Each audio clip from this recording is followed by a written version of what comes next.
E a história da vida de cada ser humano se divide entre antes de Cristo e depois de Cristo. Quem eu era antes de Cristo entrar na minha vida e quem eu me tornei depois de Cristo entrar na minha vida. Reparem que eu não disse antes de eu me tornar batizado ou membro da igreja. Eu sou batizado desde os meus 11 anos. Também foi nos batismos da primavera. A diferença é que foi 10 anos antes da Sara, não é? Porque nós temos umas primaveras diferentes aqui na idade. Então, eu me tornei um membro da igreja aos 11 anos. Mas a minha conversão realmente só aconteceu aos 33 anos de idade.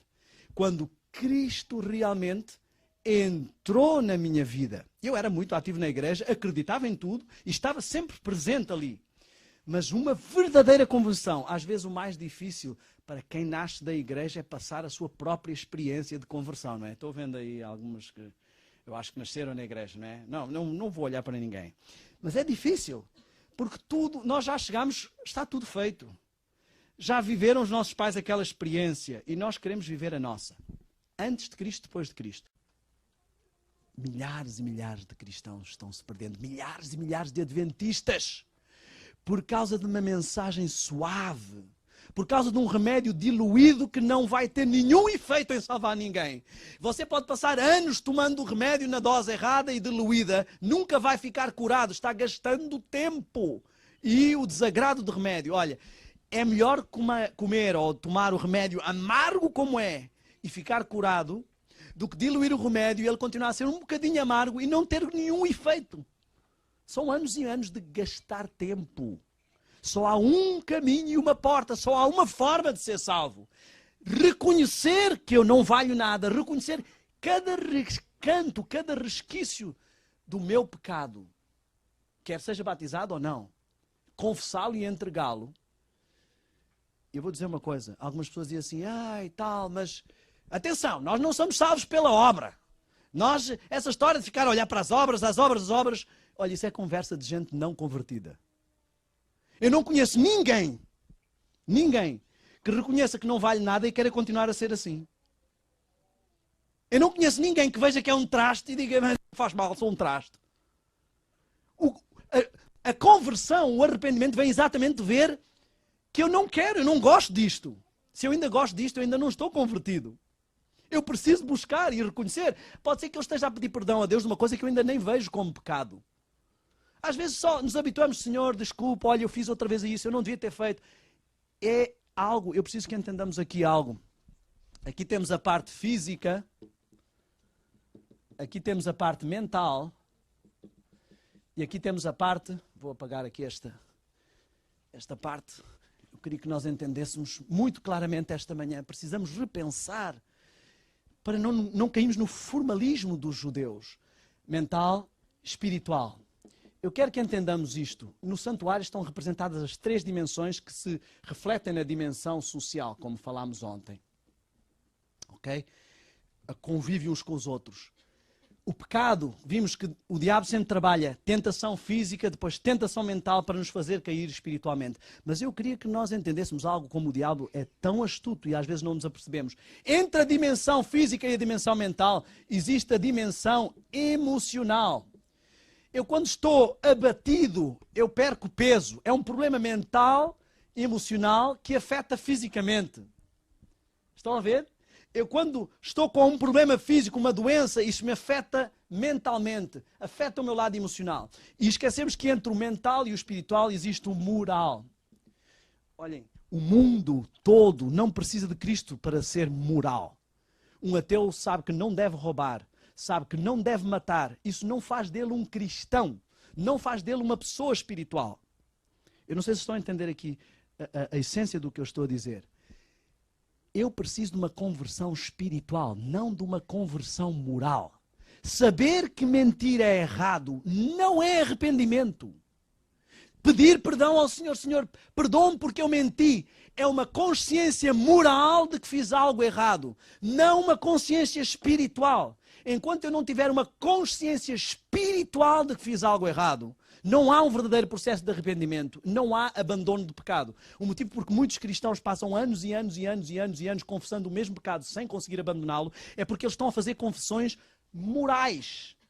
têm consciência moral, do lado moral da lei, mas não tiveram um arrependimento espiritual, que é só um dom de Deus, só Deus pode dar. Eu às vezes tenho que chegar ao Senhor e confessar moralmente a minha falta de arrependimento espiritual. Senhor, eu sei que isto é errado, peço perdão porque fiz, mas eu na realidade não estou arrependido, eu continuo gostando disto. Eu não passei por uma conversão, eu não estou justificado. A justificação, o poder que há na justificação pela fé, é um poder que dá força para ultrapassar esse pecado.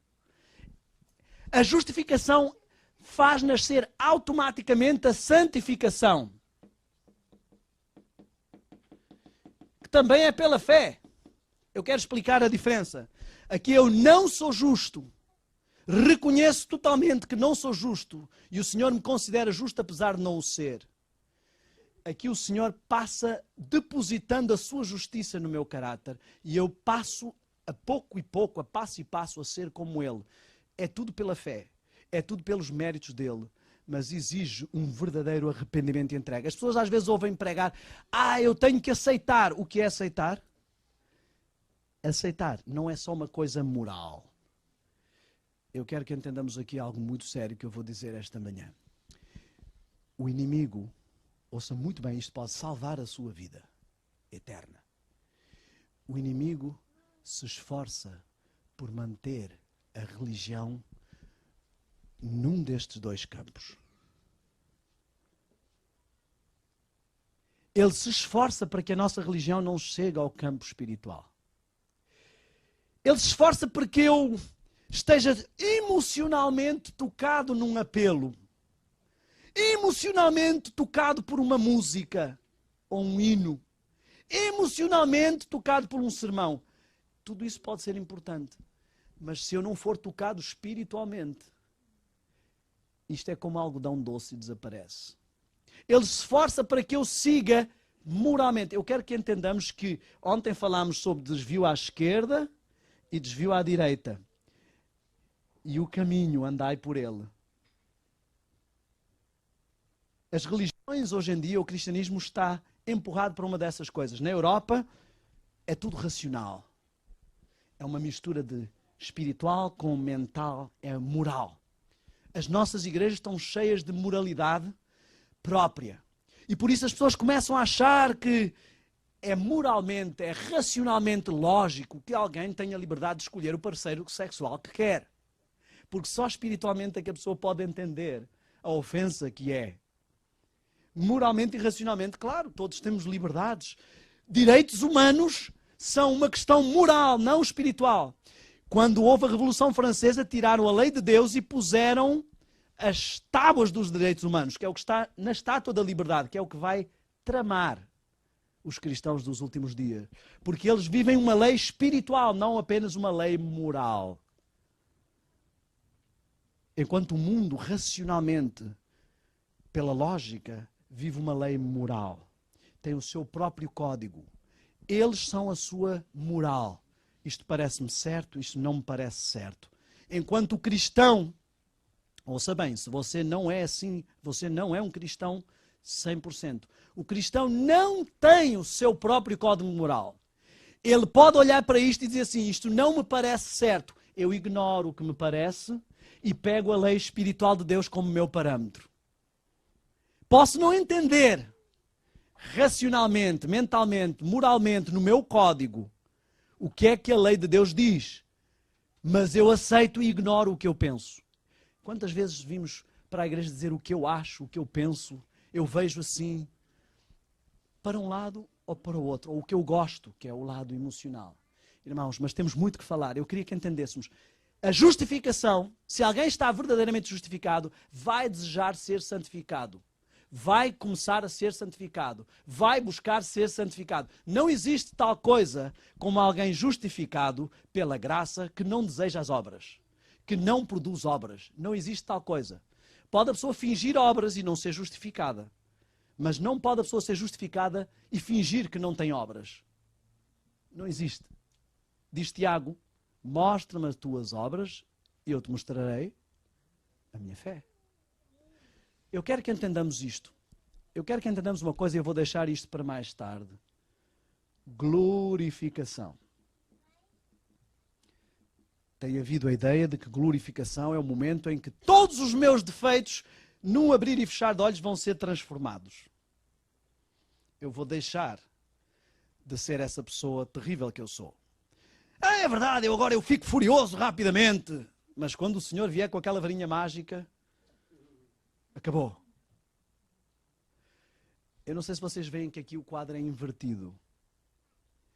Aqui o que vai acontecer é a sua transformação física. Aqui é que tem que acontecer a sua transformação e reconhecimento moral e espiritual para que haja uma transformação espiritual. O que vai acontecer no abrir e fechar de olhos é a sua transformação física. Eu quero ler um texto para que não pensem que eu estou a inventar coisas de mim. O livro Maranata. Maranata. Eu sei que esta não é uma mensagem agradável. Eu sei que poderá algumas pessoas dizer assim, não sei se era a melhor mensagem para esta manhã. Se você vai ter exame para aprender a dirigir, ter a sua carteira de motorista daqui a 2 horas, qual é o assunto mais importante? Vamos falar sobre futebol? Cristo está às portas. É muito importante falar sobre o que aconteceu com o povo de Israel, sobre que Deus é amor. Mas o mais importante é falar sobre o que precisa acontecer para estarmos prontos para Jesus voltar. E Satanás quer distrair a nossa atenção para todas as outras coisas. Ouça bem o que diz aqui. Livro Maranata. Este texto é tão importante que está 2 vezes nas meditações.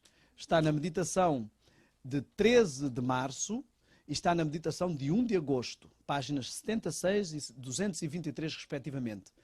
Cremos sem dúvida que Cristo está para vir em breve.